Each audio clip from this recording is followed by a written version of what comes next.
Hi everyone, thank you so much for joining me. My name is Jessica Tucker and I'm a senior studying food and human nutrition at the University of Alabama. The purpose of this workshop is to introduce you to a way to normalize blood sugar levels for diabetics, because no matter what you may have heard, it is possible. Before I get into that though, I just want to share with you a little bit of my story. This was me in 1987. Until that year, I'd been a normal kid who loved to play outside, read books, and do all the things kids normally do. Then in 1988, I came down with a nasty case of the chicken pox. I did get over the chicken pox, but then things started to change. As the year went on, I stopped growing. I got progressively more lethargic and was in horrible pain all the time. I would wake up in the night just crying because my stomach and legs hurt so badly, so Mom would take me to the pediatrician, and he kept assuring her that I was just experiencing growing pains that were normal and would pass. But I kept getting weaker and sicker. I remember one day sitting in the driveway watching my friends play baseball, just wishing I had the energy to get up and play too. I was drinking huge amounts of water and eating constantly, going to the bathroom all the time, but I was just wasting away. That's me over there on the right side of the screen in the blue dress. Just a few days before I was diagnosed, I'd lost all body fat and muscle tone and had dropped from a healthy weight, over here, down to just 45 pounds. Then the morning of November 7th, 1988, my mother couldn't wake me. I had turned blue and she could see that I was close to death. So my parents rushed me to the emergency room where my blood sugar tested at over 1,000, and I was finally diagnosed with type 1 diabetes. In 1988, we didn't have the technology or insulins that are available today. To test my blood sugar took 5 minutes on a machine that was 3 times the size of the one I use today. There were no continuous glucose monitors available to the general public, and the only insulins available were R and NPH. That day, my doctors at the USF Diabetes Research Center put me on a regimen of those 2 insulins and told my parents that I should never eat sugar again. And then fast forward to 1996.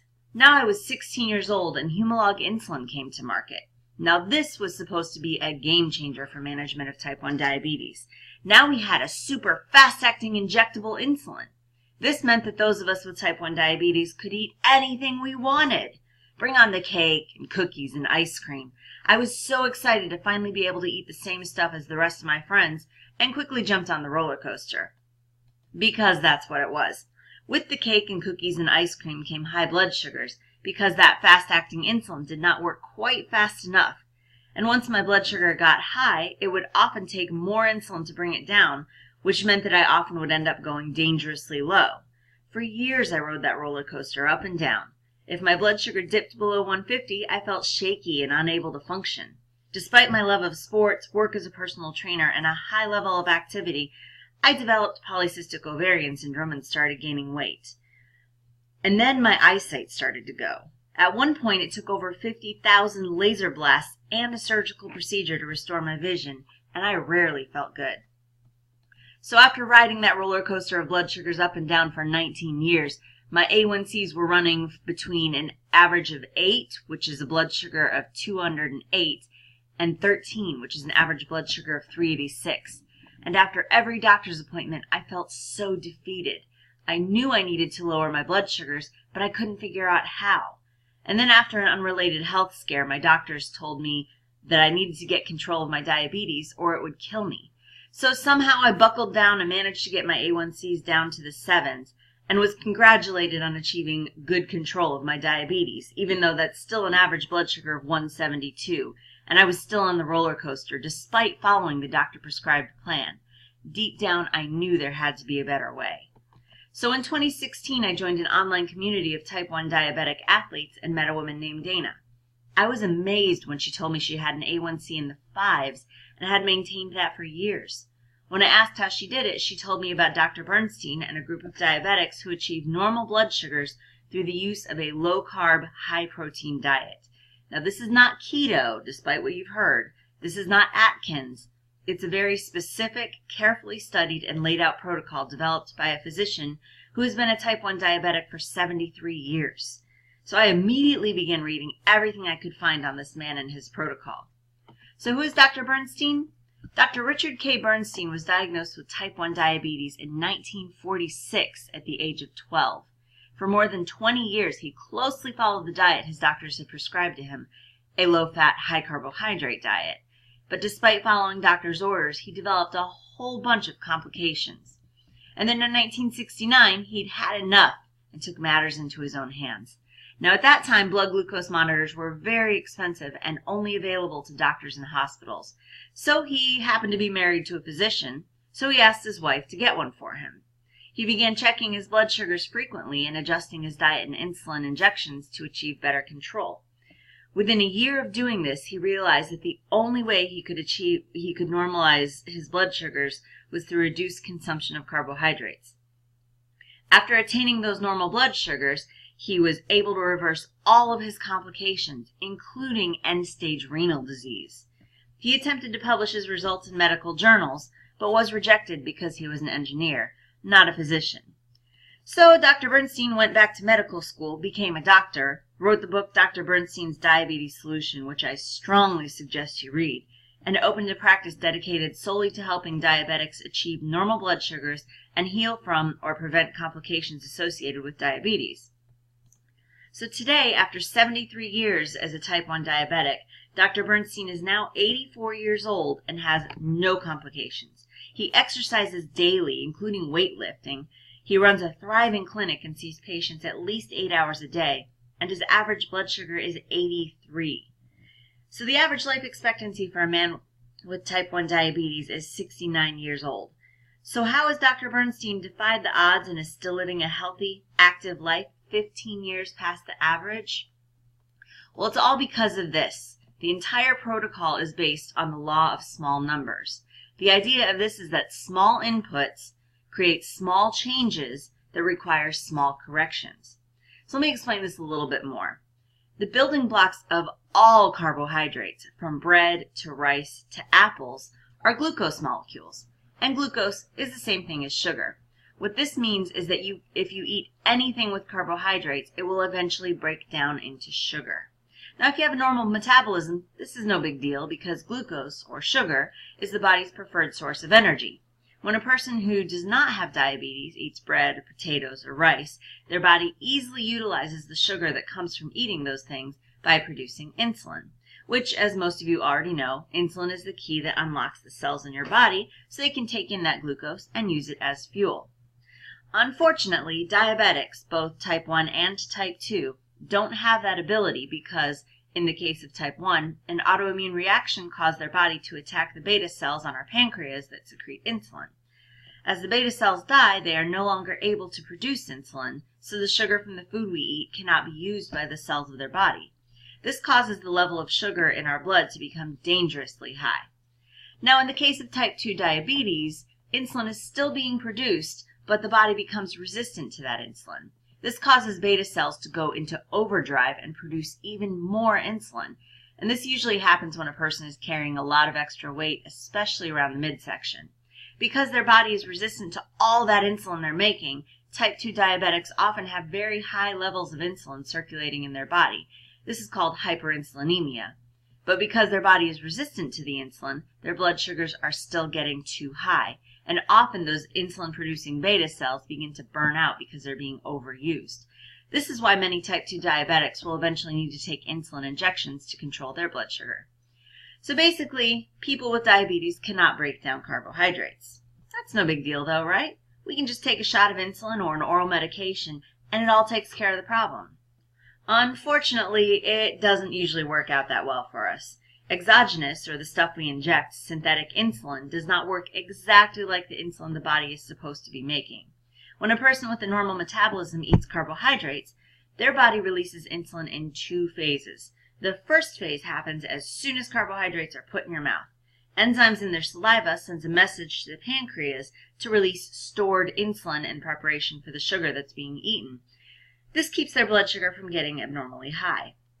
Those of us with diabetes do not have this phase 1 insulin response at all. So if we eat carbohydrates, we have to inject insulin in order to cover that. The problem is that insulin we inject doesn't work as well as the stuff the body makes. This is because generally when it's injected into fat, the absorption is slowed. And if we've eaten something like bread or potatoes or rice or apples that are broken down quickly, our blood sugars rise faster than the insulin we injected can kick in, and this causes high blood sugars, which, as we all know, cause complications. However, if diabetics do not eat fast-acting carbohydrates, but instead stick to slow-acting fibrous vegetables for our carbohydrates, that synthetic insulin we've injected, or in the case of type 2 diabetics, the oral medication you've taken, coupled with the insulin they still produce, kicks in around the same time as that slow-acting fibrous carbohydrates and protein does. So the result of Dr. Bernstein's protocol is stable, predictable, normal blood sugar levels. This means that we don't tend to have those issues like kidney, liver, or heart disease that's brought on by chronic or frequent high blood sugar levels. Does this sound different than what you've been taught? It sure did to me. So the really interesting thing is that Dr. Bernstein's protocol is actually very similar to how diabetics were treated before the invention of exogenous insulin. In the early 1900s, type 1 diabetes was a death sentence until Dr. Frederick Allen began prescribing those with diabetes a diet that was mainly fat and protein and extremely low in carbohydrates. He treated over 100 patients with this diet, and it allowed many of those patients to survive until exogenous insulin was brought to market in 1923. And the really cool thing is, many well-known physicians, including Dr. Elliot Joslin, who was at that time the most prominent diabetes specialist in the world, utilized this diet. So Dr. Bernstein's protocol teaches us that if we stick to eating 6 grams of slow-acting carbohydrates at breakfast, 12 grams of slow-acting carbohydrates at lunch, and 12 grams of slow-acting carbohydrates at dinner, plus a significant amount of protein, at least 1 to 1.2 grams of protein per kilogram of ideal body weight, and even more for athletes and growing children, then we can predict what our blood sugars are going to do and treat it accordingly with the various insulins on the market. It's most important for you to realize that no matter what you may have heard, the amount of protein that you're eating here is not going to cause kidney disease as long as blood sugars are normal and level, without the extreme highs and lows that happen when you're on the blood sugar roller coaster. Now remember, blood sugar stability is the ultimate goal here. We're all told that our A1C level is how we know if our blood sugars are good, right? But it is possible to have a normal A1C that is between 4.5 and 5.6 while still having dangerous high and low blood sugar levels due to the variability of blood sugars. For example, if you check your blood sugar 10 times and 5 of those blood sugars are over 140, which is out of range, but the other 5 are below 80, which is also out of range, your average blood sugar is still going to fall within the normal range. The problem with that is half the time your blood sugar is too low and the other half it's too high, which, according to Dr. Bernstein and a lot of studies, leads to complications that we're trying to avoid. I personally have found that on Dr. Bernstein's protocol, regular insulin or Humulin R, which is the one you can buy over the counter at Walmart without a prescription for $25 a bottle, works best for me most of the time. Although I do use very small amounts of the faster-acting Novolog insulin to make minor corrections. I use Tresiba as my long-acting basal insulin, and I have put up pictures of the other long-acting insulins he recommends.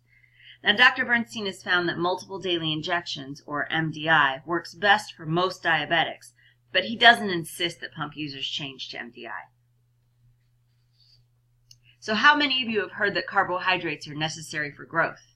See, this is just not true. There is no such thing as an essential carbohydrate. Now, what there are essential fatty acids that you must eat in order to survive. There's also essential amino acids, and these are the building blocks of protein that you must get in order to survive. And amino acids are actually broken down into glucose through a slow process called gluconeogenesis. This means that by consuming protein, your body actually turns protein into glucose, but it's a much slower process. So as long as we eat enough protein, you will continue to grow. Now, I do understand that this way of eating is very different than the way the average person in this country eats. The average American actually eats 152 pounds of sugar a year. That's 3 pounds of sugar a week. And obesity rates are extremely high. 39.6% of all American adults are obese. And rates of obesity in children and teenagers continue to rise as well, with obesity affecting 18.5% of all kids between the ages of 2 and 19. Obesity, we all know, leads to many negative health issues. So basically, by eating the way Dr. Bernstein recommends, we're setting a positive example for everyone. When people ask me why I don't eat things with a lot of carbohydrates or sugar, I just tell them I'm trying to live a long and healthy life. The fact that I have diabetes doesn't even have to enter into the conversation. Now, I am a member of a group of almost 4,000 type 1 diabetics who follow Dr. Bernstein's protocol. Many of them are children or teenagers, and they are all thriving on this way of eating. I'm just going to take a few minutes to introduce a few of them. Now, there are a lot, so I'll try to move through this fairly quickly. This is Jack. He is 4 years old, was diagnosed at age 2, and he's lucky enough to have been following Dr. Bernstein since the very beginning. Now, his last A1C was a normal 4.7. This is Claire. She's 11, was diagnosed at age 8, and has also been following Dr. B since the beginning. Her last A1C was 5.2. This is my friend Stephanie. She was diagnosed at the age of 25 and has only been following Dr. Bernstein for 5 years, and her last A1C was pretty close to normal at a 5.7, so she's getting there and really killing it. This cutie is Noah. He was diagnosed very, very early at the age of 20 months. And he's been following Dr. Bernstein for 3 years. And his last A1C is getting down to normal also, 5.9. So now we're going to start moving through these pretty quickly. But my whole point in showing you these is to show you that no matter what age you are now, no matter how long you've had diabetes, you can get control of your blood sugars. And you can either halt, heal, or completely stop any complications from following.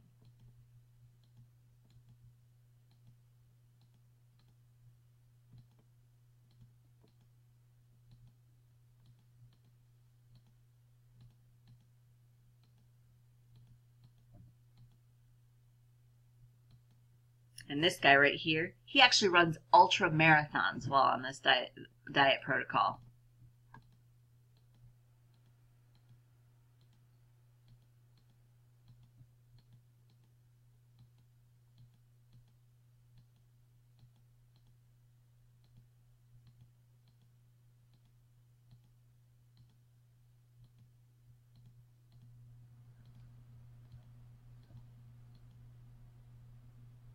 This is me. My last A1C was 5.4. This is after 26 years of following the traditional medical advice. And I've actually managed to completely heal my retinopathy that I had. David here, he actually plays junior varsity sports while he has those normal blood sugars. So the whole point of all of this is, which would you prefer for you or your type 1 diabetic child? Do you want the standard care where you have a lot of really high blood sugars and a lot of really low blood sugars and a normal A1C or an A1C of 9?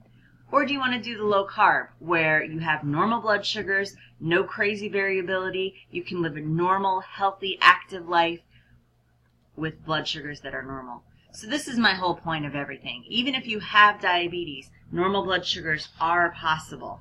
Complications are not inevitable, and we can live long and healthy, active lives. Now, I know there's a lot to this protocol, and if you're interested in improving your quality of life, extending your life expectancy, and developing a plan that works to bring your blood sugar levels down to normal, non-diabetic levels, I am working with nutritionist Sarah Bingham to put together a group of diabetics who will meet to work on this very thing. We will help you strategize ways to successfully follow Dr. Bernstein's protocol. I also want to invite you to my next workshop. On April 8th, we're going to be holding a workshop that will teach you strategies for meal planning and cooking the Bernstein way that the whole family will love.